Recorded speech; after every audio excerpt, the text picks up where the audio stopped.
Hi everyone, welcome to the State of Product Leadership 2019 webinar hosted by Pendo and Product Collective.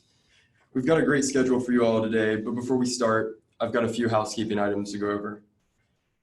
This webinar is being recorded and we'll share that recording with you after the webinar, so be on the lookout for that here in the next day.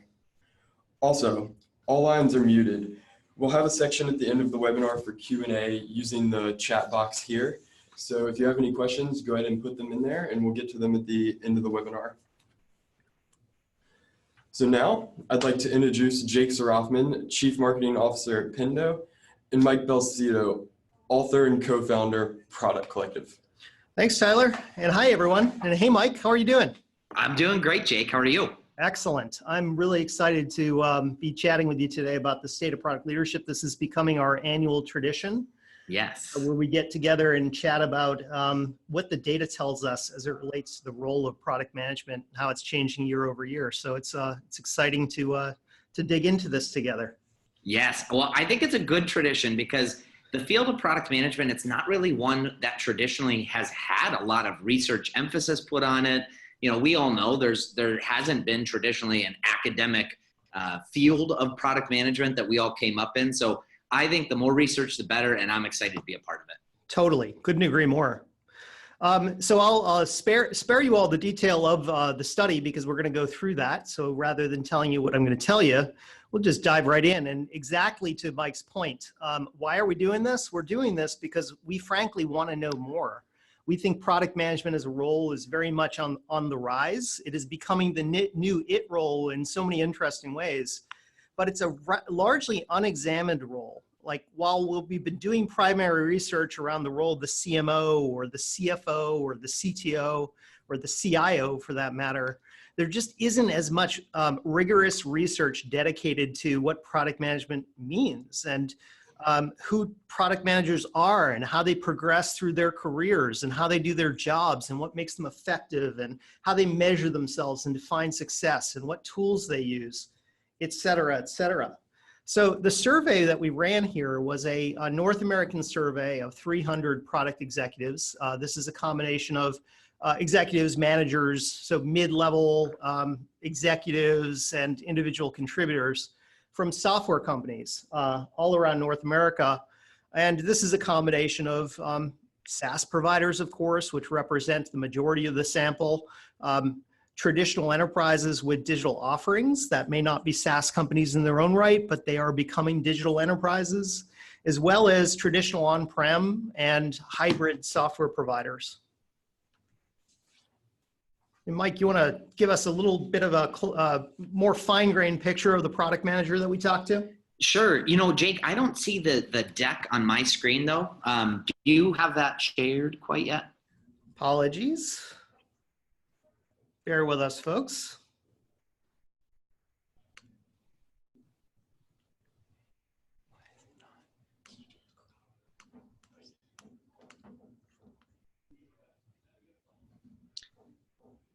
How's that? Yeah, there we go. There it is. Okay. Awesome. Great. Yeah. So the, product people, when we talk about product managers, right, that can mean many different things. So whether specific role of a product manager to a product leader, there's obviously different types of product management that people are into, whether they're with a SaaS company or enterprise level company. So I want to share a little bit more about that. And as we can see here, in terms of the level of experience that people have, and I'll compare it to last year, right, pretty much whether it's executive, management, individual contributor, it's right all within the same range. We did have a fair bit more executives this year than, say, individual contributors, at least compared to last year. But really, it was important to us that the comments, the feedback, the data was coming from a pretty good clip of each of those three groups. And when you look at the actual years of experience, I will say, for the most part, this is not an inexperienced group. So even though I mentioned before how, yes, it's true that there's not this big academic institution, at least until very recently, where people could literally get a degree in product management. People, at least that we surveyed this time around, they had product experience. In fact, most of the folks actually had 6 to 10 years of product experience. So the feedback that we're getting here, it's from people that have been in the trenches for a good bit of time. Now, reporting lines. This is an interesting one. And actually, I remember when we looked back last year, this is one that got a lot of attention. And I feel like it might get a lot of attention this year too. We saw a very big jump in terms of product people and actually the whole product group reporting into a certain group. Last year it happened to be marketing, right? And this year marketing does take ownership of product more so than any other group.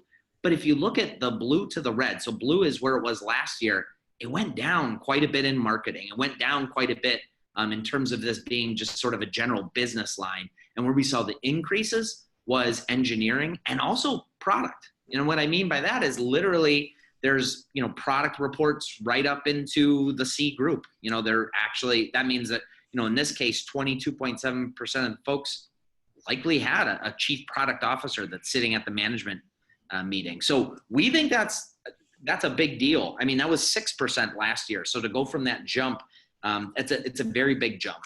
Yeah, I totally agree, Mike. I think this is actually promising. And I'll tell you, this is kind of funny. Last year, I got accused of manifesting self-fulfilling prophecies with this data by CPOs who frankly didn't believe it. And I think they didn't believe it because they live in this very sort of progressive world of product having a seat at the table. And frankly, that just hasn't been the case historically.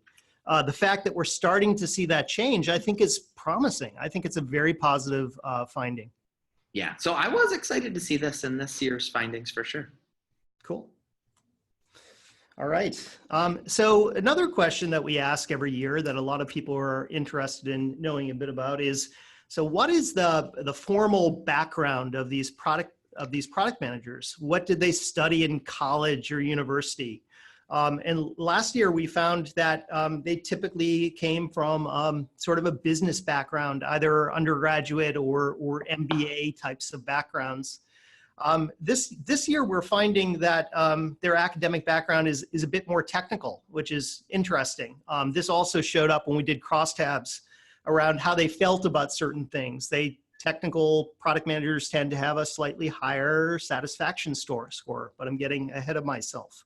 When you look at the last role of what product managers were doing before they came a PM, by and large, they were in marketing roles. Maybe they were in product marketing, or they were project managers, or in UX and design, and sometimes building products themselves.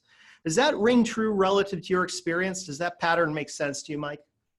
It does. Although, you know, when I see the fact that product people are becoming more and more technical, it also makes me wonder how we might be defining that. Like some people might not necessarily think of somebody in the field of marketing to be technical, but there are plenty of technical marketers that are out there. And absolutely, we might be seeing them come in troves to the product world. Yeah, very good point. Great. So I know we're going to get now into just roles and responsibilities, just in terms of product team, where we see it affecting the rest of the organization.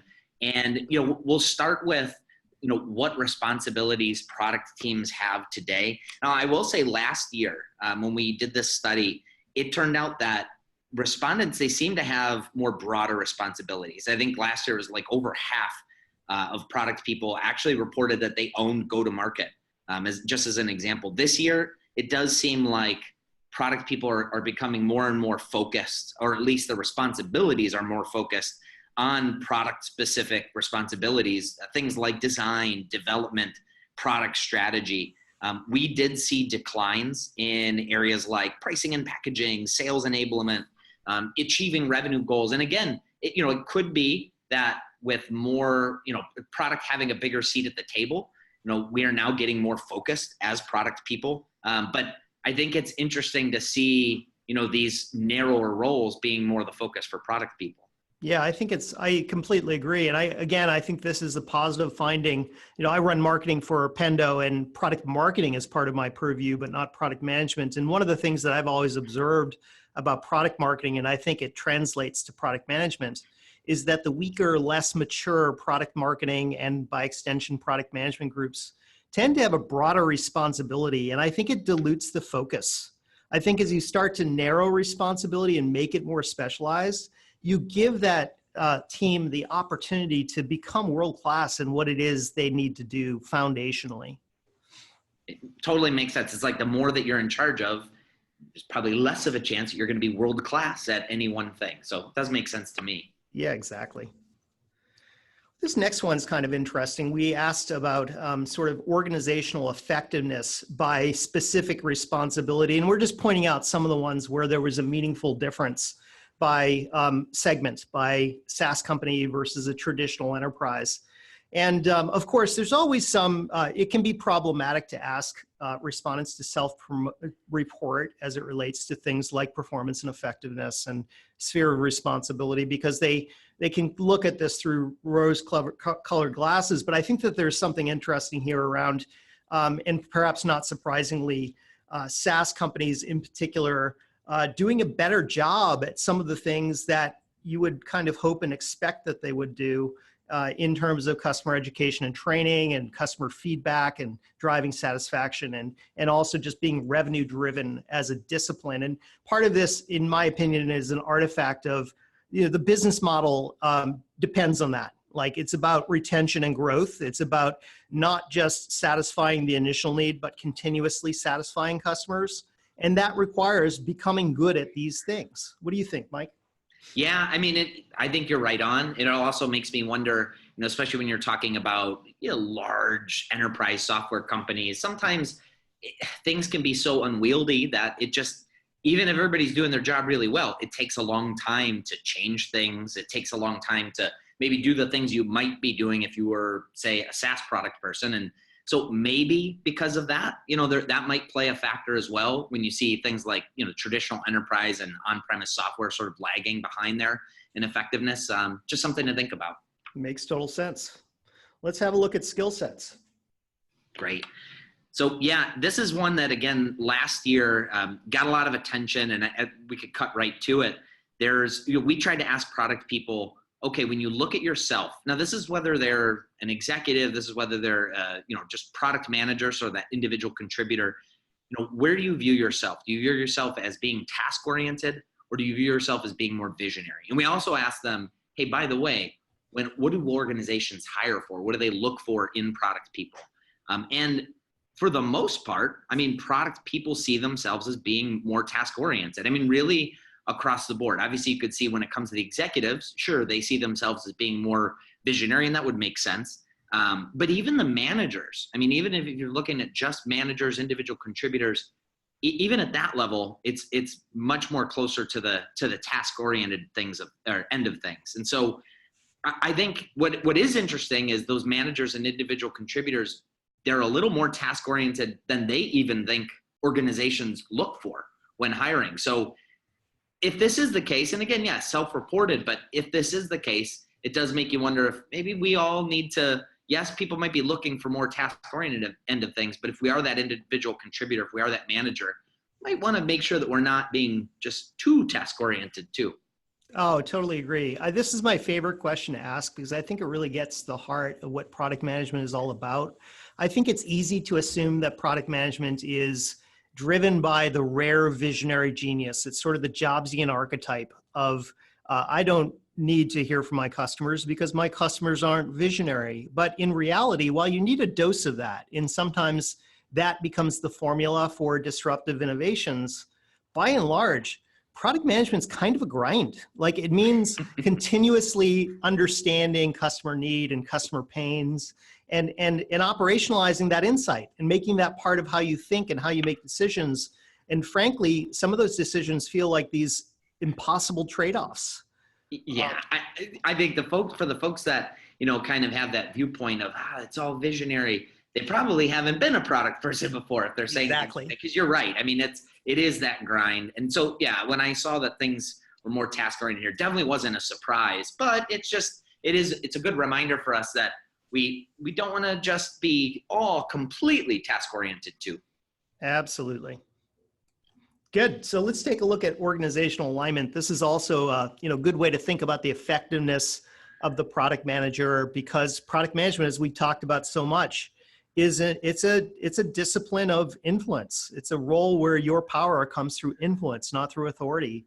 And that means that there are these dependencies on many other organizations, and how you think about the priority of those alignments and your effectiveness in those alignments is really, really important. So we asked specifically how product leaders prioritized their alignment with various organizations in the enterprise, and then also how they felt they were doing in that regard. What's the strength of that alignment? And the areas that they deem most important here are design and UX, and thank God for that, and marketing and in customer success. You know, sales is pretty high as well, but those are the ones that they see as higher. Engineering was lower, which at first blush may be alarming, but you know, think about how they're prioritizing importance going forward. You know, this may be the story that product management groups feel that they are relatively well aligned with engineering, and in fact, the data bears that out. So, but where do they need to focus? They're telling us pretty clearly that it's design and UX, it's marketing, it's customer success.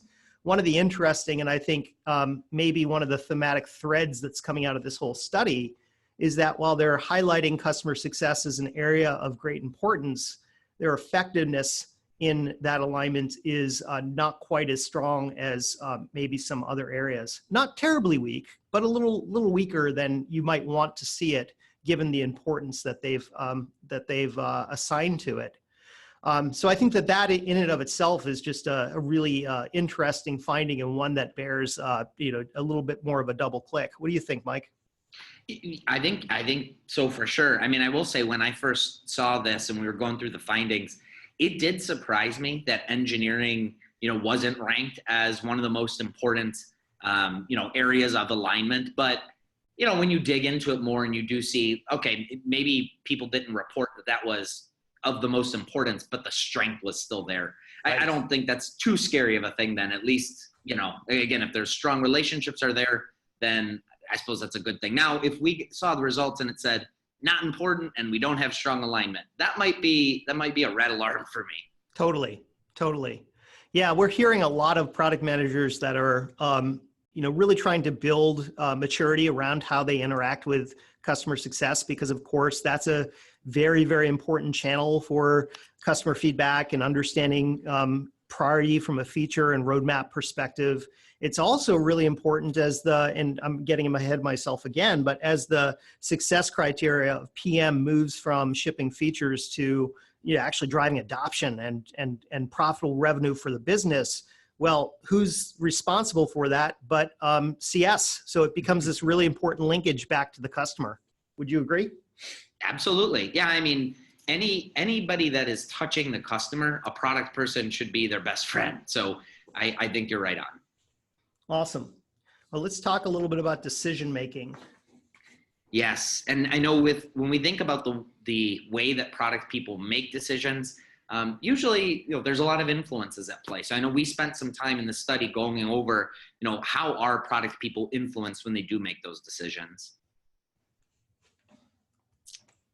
And we, you know, just as an example, you know, we tried to ask folks, okay, when you are making decisions specifically around your roadmap, right? So that's something that every product person, for the most part, touches at least in some way. How data-driven are you, right? Are you relying on the data, or are you relying on your instincts? And data does play an important role here. Although I will say, you know, it's not all data-driven. Sometimes you hear about, you know, we have to be it's the data-driven product world that we live in today, and everything is focused on data and analytics. And that might be super important, but just in terms of how people are actually making their decisions, it's skewing more towards the data, but that instinct is still there. It's not necessarily all data-driven. So, you know, I suppose that could be a good thing and a bad thing, but this is the way that it exists, at least today. Now, in terms of feedback, for the most part, people are reporting on, hey, we get the feedback continuously, you know, and in a number of ways, but it is something that product people today are really, really conscious of. Yeah, this was definitely good news for me. To me, this says that product management as a discipline is growing up. You'd expect them to say they're data-driven, and fortunately they are. But I think the more interesting aspect of this finding is that they see themselves as continuously responding to data. And the way I'd read into that, if I were you know, forced to sort of unpack it, is that these are product groups that are testing and learning. So they're running experiments and they're doing things at a smaller scale. And then data is driving where they get conviction to double down. That's one interpretation, at least. I think that's a solid interpretation, Jake. Awesome. So let's take a look at what influences product team decision making. Last year, this one was a little shocking to a lot of us, where we saw companies that were responding to competitors more than they were responding to customers. And the good news is that the pendulum has swung back to its rational place in favor of customers.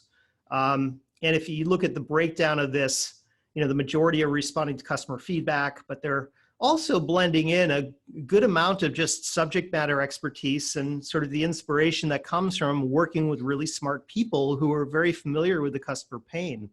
If you become too dependent on customer feedback, sort of formal customer feedback, and you're not really unpacking it, trying to understand it, interpreting it, looking for patterns, looking for inconsistencies, that can lead to less optimal innovation, in my opinion. It's good to have sort of the meeting of both, where customer feedback informs subject matter experts who are then unpacking it, making sense of it, and arriving at the right conclusions.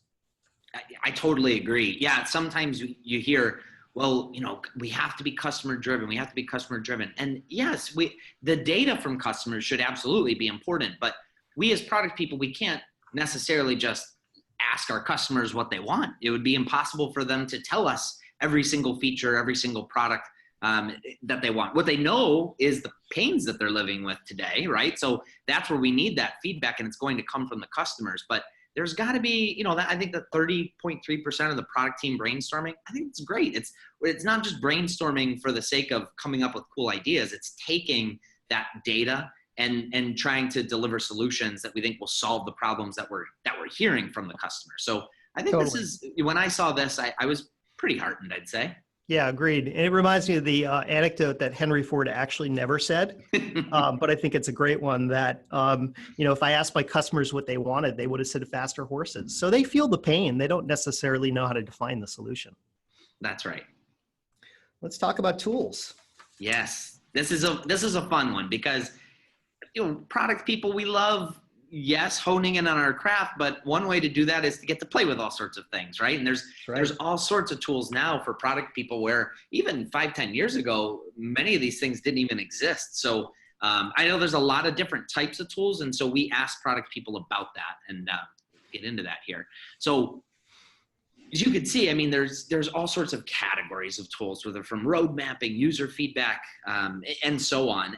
But when we look at, where does that graph sort of lean towards? What are the tools that product people are using most often?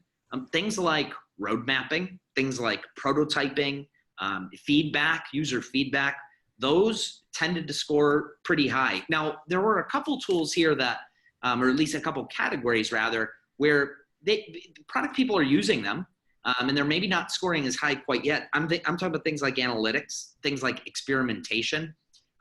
I think you can interpret this in a couple different ways. I personally don't interpret this as they're not important, but these types of tools from these categories are also really new. And for many product people that they hadn't been traditionally using these. So I think it's one of these things where we might see this graph change a bit from now to say a year from now, 2 years from now, but this is where it stands today. Yeah, it's really interesting. It's really interesting to me is that product people now have a bunch of tools to choose from. Of course, I'm a bit biased because I work for a company that builds tools for product people. But it's been really interesting to watch how modern product teams are now starting to think about their tool set, their tool chain as sort of a stack. As a marketer, when I ask, someone in my role, what's your stack? They sort of don't hesitate, and it's very natural for them to rattle off 6 or 7 things they absolutely love and couldn't do their job without. And for product people, until not that long ago, they'd kind of probably look at you and blink and ask what you meant, because product people have been accustomed to using whatever's laying around. And now there are purpose-built tools that are designed to help them do their jobs better. So I think that's super, super interesting and a sign of progress. Yeah, absolutely. Yeah, and it will be interesting. We'll see how things change for next year. For sure. All right, measurement and performance. So how do product people define success? What does success look like? What are the measures they use? What are the metrics they live by? This one I thought was pretty interesting. The first finding here is that most product people are still measuring success on the basis of features shipped. I think that's somewhat problematic. Of course, it is a victory to ship features. It's not an easy thing to do, but ultimately, does it define success for the business? Sometimes, not always. So they are also looking at, revenue, and they're looking at adoption and usage, but to a lesser extent. And I'm hopeful that next year this will shift, and product people will be less, feature obsessed and more obsessed on how they drive profitable revenue for the company and how they drive customer value. Not to say they don't care about that, but I think the metrics need to shift to make what matters to them the same things that matter most to the business. It seems straightforward, but I think that there's just some it takes a while to start thinking differently about how you want to measure yourself when you've done it a certain way for so long. Where the metric goes, the effort flows. And getting those metrics right, defining those KPIs appropriately, I think is so critical. Yeah, and I'm curious if we start to see this shift with, the more and more we have product having a seat at the table. We saw that increase a bit this past year, but you're right. I mean, things like even revenue, even though that's gone down here in terms of it being the primary method, it's still fairly high. And revenue doesn't, that's important for us as a business, of course, but it doesn't necessarily immediately tell us whether the product that we just created is working necessarily. Totally. Yes. So those things like adoption, even NPS, hopefully we might see more and more of this in the future. Those are actually metrics that we can use to see, is this product working? Is this delivering the value that we think it's delivering? So yeah. Exactly. Awesome. Mike, mind if I give you the honor of talking about job satisfaction? No, not at all. Not at all. And I like this one. And this is a good one to sort of close with, because, Product Collective, and we have, 15,000 plus members. And I'll say within our Slack group, where there's, thousands of that group are in there every day talking about their jobs, and satisfaction comes up. And it has always been sort of this thing that I see anecdotes for, but now with the study that we've done last year and this year, we can actually see it quantified. So I'd love to show that to everybody here. We asked, really an NPS question about job satisfaction of product people. And last year, just as an example, that NPS score was 20. So, positive for sure, but that is pretty much what it was last year. This year, the NPS went from 20 to 3. So there's some frustration. Technically 3 is still positive, but anything over 0 is, but really there's some frustration there. Now we laid it out here just in terms of, yes, if you're an individual contributor, you're less satisfied than management. Management is less satisfied than if you're a product executive, but yeah, in general, we're seeing that number go down. Now I will point out that the more technical a product person is, actually the more satisfaction they had. So I do think that's interesting. That was something I saw that kind of, I don't know if it surprised me. It's just something that's like, well, not all product people are technical, but those that are happen to be a little bit happier with their jobs. But on the right, you can see here too, when we ask product people, okay, that's where you are today, where do you want to be? For the most part, product people want something different. It's either more responsibility in the role that they have, or what is the most common answer is more responsibility in a different role. So I don't know if we're seeing some frustration this year in particular or what, but that's kind of where things stand. What do you think, Jake? Yeah, I think it's super important or interesting. I think your comment about the more technical, the more satisfied you are. The way I might interpret that is to say that if engineering is a core constituent of product management, and of course it is, do these product managers, are they more effective, or do they feel more effective engaging with engineering teams when they can speak the same language? Yeah. I don't know that that's always necessary, but I think that could be a factor. The other thing that I think is really interesting here is, I think it's been at least a decade since Ben Horowitz said, the PM is the CEO of the product. And that's one of those things that's been like red meat for people to, create sort of dialogue and disagreement around it. I think most people, I'll go out on a limb and say, disagree with that sentiment. And I think that this almost supports that, the fact that PMs really don't have the authority or the inherent authority to be seen through that lens. But at the same time, they tend to be a pretty ambitious lot. Like product managers do see themselves as CEOs or mini CEOs. And that's sort of the authority that they'd like to have. So maybe that explains why they're looking for more responsibility and probably a different role. Yeah. And I think product managers in general are ambitious. So it didn't surprise me if people want more responsibility, but the different role altogether part, that stood out to me. Yeah, definitely. I couldn't agree with that. I couldn't agree with that more. Okay. So a few recommendations now that we've hit some of the highlights of what we saw in the survey this year. The first recommendation is mind the gaps. So look at the intersections. Look at those points of alignment and intersection between your PM group and other constituents within the organization that they are dependent on. And look at it through the lens of, two things. Which ones matter most? Like which groups is it critical for me to work with to do my job most effectively and deliver value to the business and to the customer? And then what's the maturity of that alignment? How functional is that relationship? What do the handoffs look like? And what do the interactions look like? It's, I think, a really important area of investment. What do you think, Mike? For sure. And look, you don't have to look at our report and how it all measures out. I mean, this could be an exercise with you and your team to determine, okay, where do we stand with all the other groups in the company, and how important are they, and how well do we think we're doing? And be honest with yourselves. And where you do see those gaps, that's where you could spend more time. Awesome. Another recommendation that we're making is to revisit those KPIs that you have. Now, we're all hopefully, measuring, as product people, that is usually one of the things that we're often doing, but we do have to ask ourselves, are we measuring the right things, right? So it does feel great to ship new features, and it's great to know if velocity is high within the team. But is that really our goal? Our goal shouldn't necessarily just be delivery and having high velocity teams. That should be delivering on value to our customers. So just ask yourselves, like, what are the things that you're measuring today? And are those things actually measuring value creation for your customers? Absolutely agree. The next recommendation is create a growth plan. If you manage product managers, or if you're an individual contributor, look to your boss to help you with this.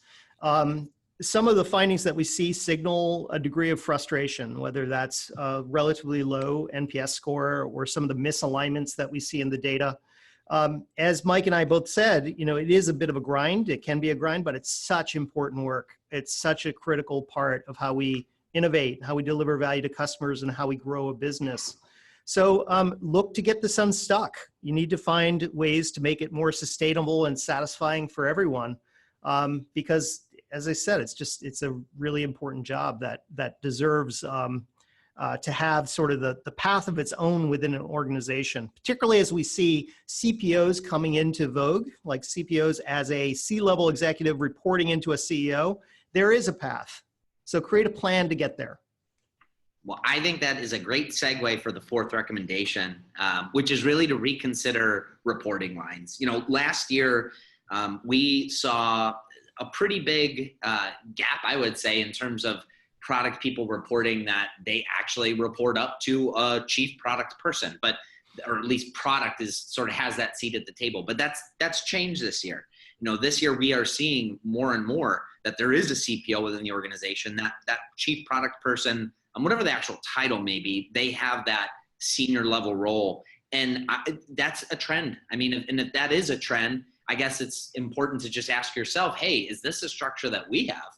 And knowing that this is something that is changing and evolving over time, if the answer is no, well, it might be something to at least consider, at least start asking within your organization, is the way that the organization set up one where it actually fosters product? Absolutely. Finally, One recommendation that you might want to consider this year is look to B2C companies for inspiration if you're B2B. This study was obviously a bit biased toward B2B, but when we looked at the B2C segment, we saw something a bit different. And I think that B2C is sort of the precursor to what B2B is becoming. The way that companies buy or people buy software is becoming more like the consumer experience. Buying journeys are becoming more like the consumer experience. The expectation for what the user experience feels like, and the personalization within the product itself. B2C has always been a discipline of sort of higher volume, higher velocity, lots of sort of conversion-focused product managers. The same things are happening on the B2B side. So I think that there's a ton to learn by looking outside of your domain. What do you think, Mike? I think yes, I think you're right on. And I think, this is true for product people. And I think kind of no matter what your role is, like it's always good to sort of look at other areas and try to draw on the analogs for inspiration. So I think this is a great one to not forget. Love it. Well, this has been super, super fun. Thank you, Mike. I know we do have some questions here, so I'm going to pass it over to Tyler to tee up a couple of questions, and I think we have some remaining minutes to do that. Cool. Yeah, that was a really awesome dialogue. I'm sure everyone's got a lot from that, and it was great to see some color to some of the things from this report. So guys, we're going to open up some questions. We've got some. Go ahead and throw some more in there. And so first question, and Jake, I think this is a good one for you. So given the relatively small sample size of 300, could the big swaps or swings in some areas compared to last year be compared to the different functions or different folks responding, or a different sample last year?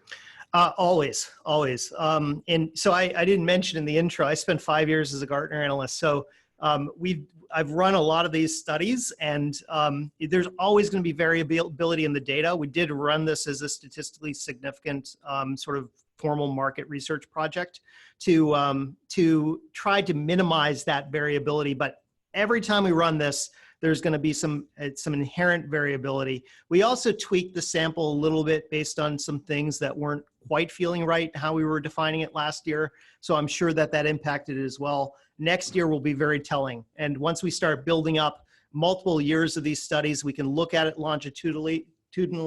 We can start to make some better inferences around these trends and patterns and feel more confident about them. Great, yeah, thanks, Jake. So got another one here. Mike, this is a good one for you. Project manager, they manage an individual endeavor.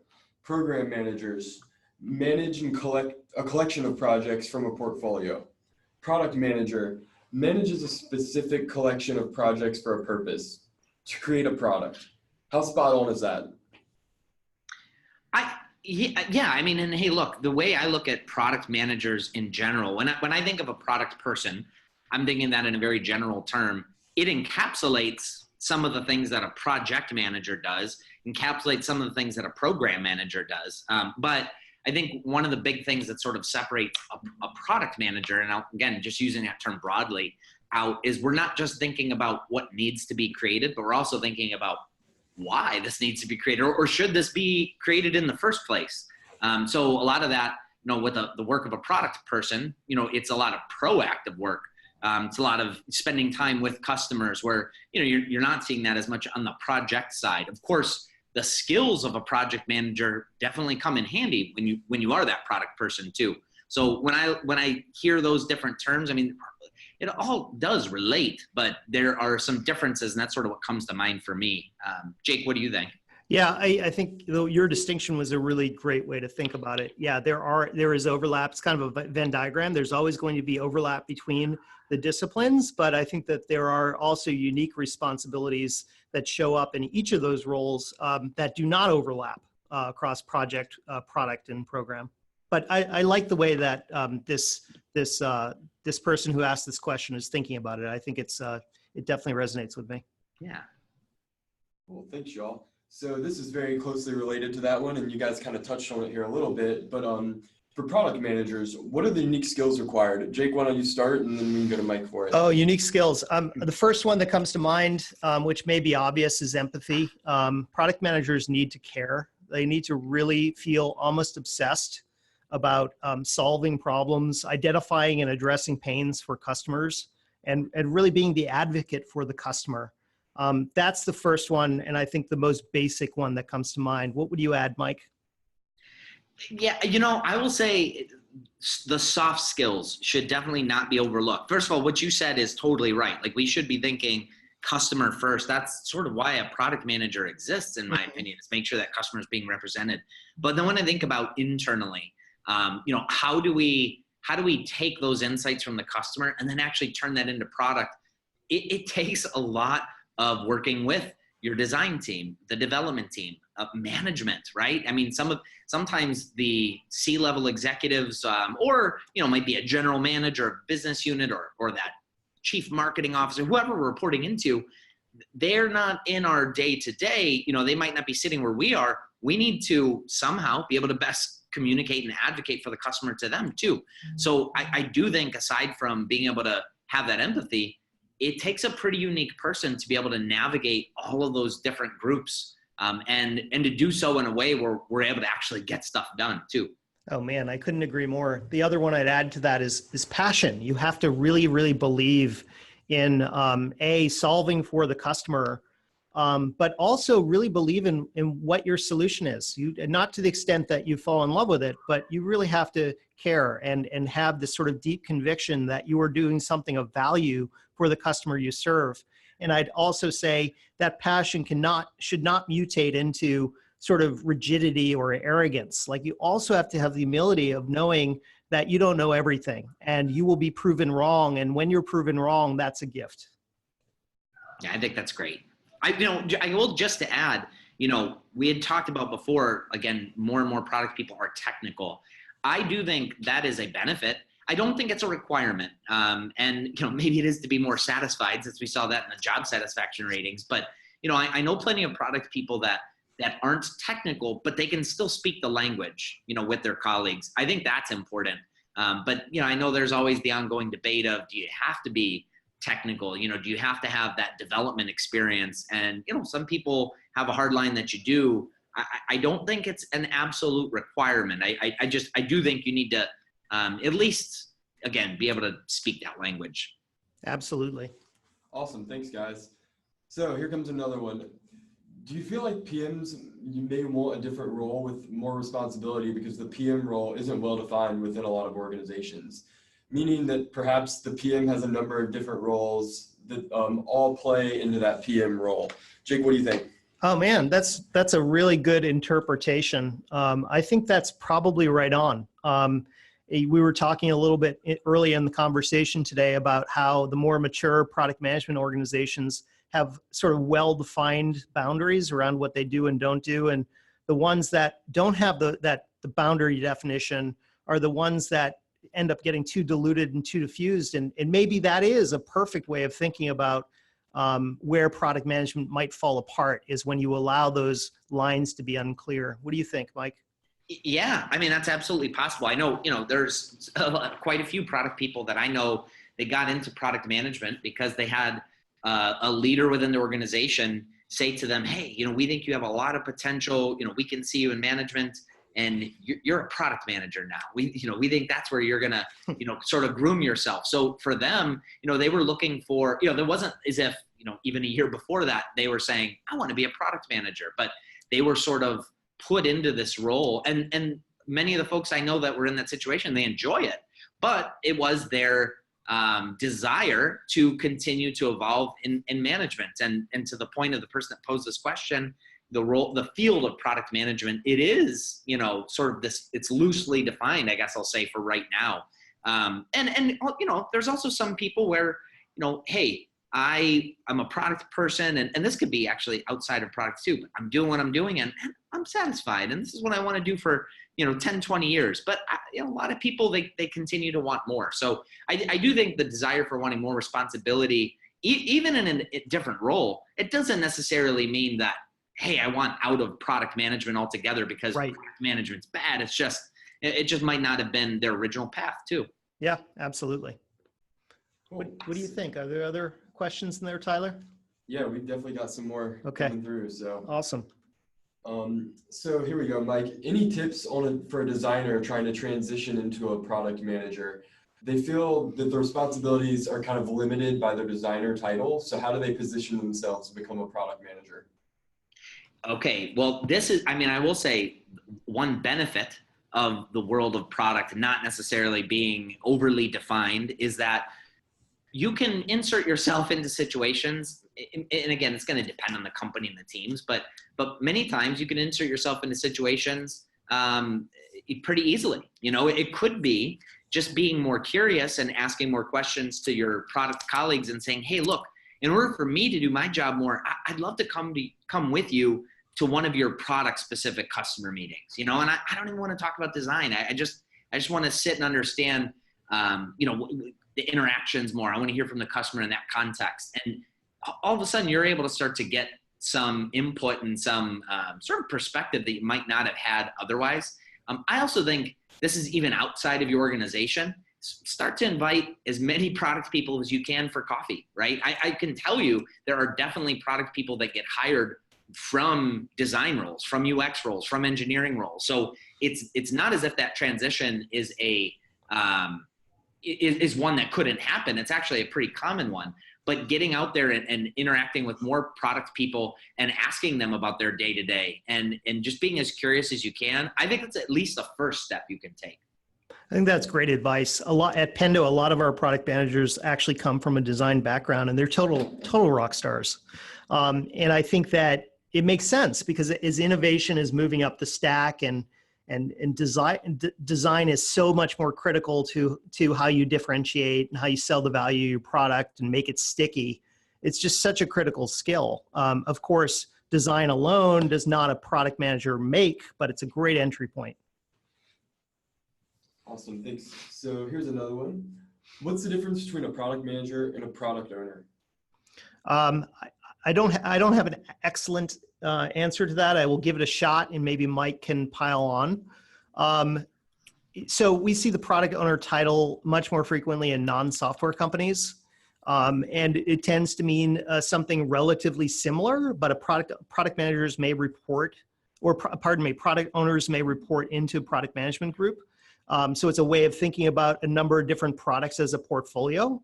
But frankly, I may be wrong on that. I'd love to hear your thoughts, Mike. I think the product owner role tends to be more common in organizations that really define themselves as agile organizations and run agile frameworks, and they're very detailed on that. But really, when you just think of the job of a product owner and a product manager, for the most part, there might be some unique things that a product owner is doing in those agile organizations, but for the most part, the goals are still the same. The goals are still to work with customers to define what needs to be created over the, over the course of the roadmap. So it's likely going to vary company to company, but that's sort of, at least in my experience, that's sort of my take on it. I like it. Cool. So we're going to go here with one more question. I think this is a really good one. So as a product manager, how can you create more visibility or transparency with executive management teams? That's a really good question. I'll take a crack at that. And Mike, love to hear your thoughts as well. So product managers that we've seen being most successful, again, I bring my own biases here because full disclosure, I work for a company that provides product analytics software and user feedback software, et cetera. But when you bring data, you arrive with much more credibility. There's a quote I love that's, show me the data, in the absence of data, let's go with my opinion. When product managers show up armed with data and they can speak to trends, and they can speak to both adoption and usage, and they can speak to the revenue impact of certain decisions, that tends to get executives' attention. In the absence of that, let's go with my opinion. You're right on. And I will say, Pendo's pretty unique in that, I know the CEO at Pendo, Todd Olson. Todd is a product person, right? So yep. The great thing about with the team at Pendo is you at least know there's somebody that cares deeply about product at, the head of the table in that case. Sometimes that's not all the case, right? We know that the management team or the CEO, maybe they didn't come from that product background. So what I will say is in cases like that, first of all, I totally agree with what Jake just said. Definitely data speaks volumes, especially to those groups that maybe didn't come from that product background, because it's like, okay, well, it's kind of hard to argue with this data. But also, try to help educate them, not in a, in an understated way, right? Send them reports like this one that you read, that we provided and here on this webinar, right? Like maybe even send them the recording of this webinar. Say, hey, I know that this is something that, more and more it's going to be critical for our organization. This is something that we just wanted to share with you. The more that you're able to help inform and use pieces like that, then the more informed they're going to be, and maybe the more open they'll be to kind of give product a seat at the table too. So that's just something else to keep in mind. Great advice. Well, on that, I think we ought to call this a wrap. I want to first, I want to thank Mike. This has been a whole lot of fun. Let's do it again next year. And you, our audience, for making some time today to join us. Of course, go ahead and download a copy of the survey. I hope you do. You can find it on the Pendo website. You can find it on the Product Collective website. You can find it at productcraft.com. Let us know what you think. We love your feedback. And again, really, really appreciate your time. Mike, this was fun. This was definitely fun. And yeah, I'm definitely up for it next year. We always enjoy taking part in this. And yeah, thank you everybody for your time. And we will see you all very soon. Take care, everyone.